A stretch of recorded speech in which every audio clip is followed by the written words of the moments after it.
sommes ici dans le shelter de Motia Khan à New Delhi, où nous côtoyons des populations les plus démunies de la ville.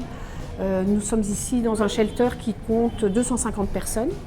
Et ça fait 6 ans que ce shelter existe, même 7 ans peut-être. Isabelle était là au tout début de l'origine. À l'origine, non, avec Elisabeth Soublet et Nathalie Montassir. Je pense aussi à Adeline, qui a beaucoup fait, Adeline Fontaine, qui a beaucoup fait pour ce shelter. Et tant de bénévoles. Moi, j'ai eu la chance d'en croiser, je pense, une bonne quarantaine. Voilà, donc on accompagne ces familles fidèlement. Autrefois, c'était 1 fois par jour. Maintenant, c'est 1 à 2 fois par semaine. On leur apporte des vitamines, du lait, du calcium et surtout beaucoup d'amour. Voilà. C'est le principal. C'est une vraie rencontre avec ces familles qui nous connaissent, qui nous attendent. Et c'est une vraie rencontre. Voilà. Ces enfants sont en demande de tendresse, de beaucoup de tendresse, et nous avons pu, au fil de ces années, créer des liens solides avec leurs parents. Ce qui fait que nous sommes vraiment accueillis les bras ouverts chaque fois que nous venons ici. Et il y a 3 ans, on a eu une fée qui est arrivée à Motia Khan, Tina, qui a créé une petite école non loin d'ici, où les enfants peuvent se rendre tous les jours.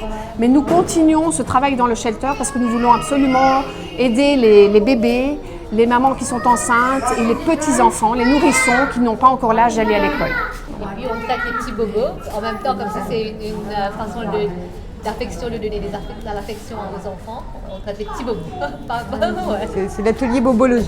Alors on soigne les bobos, mais quand il y a des cas plus graves, nous sommes là pour les amener à l'hôpital. Parce qu'en général, ce sont des familles qui ne sont pas toujours bien acceptées.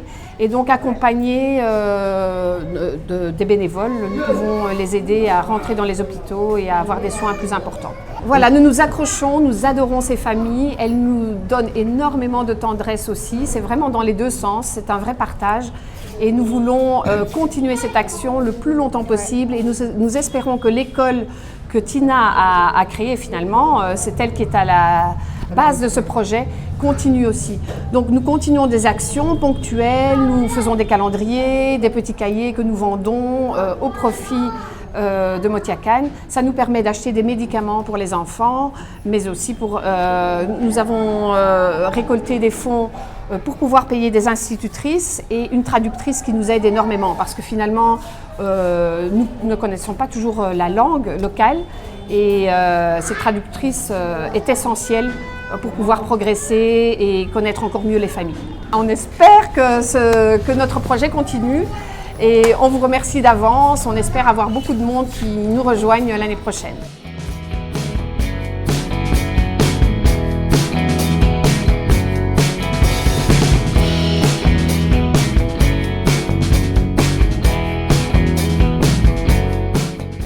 À chaque fois que je viens, j'ai une pensée très émue pour Nathalie Montassir, Elisabeth Soublet, qui ont fait cette première et magnifique belle rencontre. Et par la suite, c'est Marie-Laure Hubert qui a continué à porter les équipes et l'animation. Donc un grand merci et un grand bravo à elle, parce que sinon, sans elle, on ne serait pas là aujourd'hui. Oui, moi je tiens à remercier Adeline Fontaine qui m'a fait découvrir cet abri.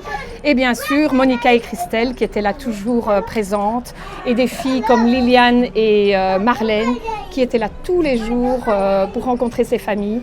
Et elles nous manquent énormément, mais on espère retrouver d'autres personnes qui se joignent à notre petit groupe parce que c'est vraiment des très belles rencontres qu'on fait ici et on adore venir à Motia Khan. Je voudrais surtout insister sur le fait que ce travail que nous faisons, c'est une collaboration entre Main Tendue, Samarpan et une ONG locale, EEE.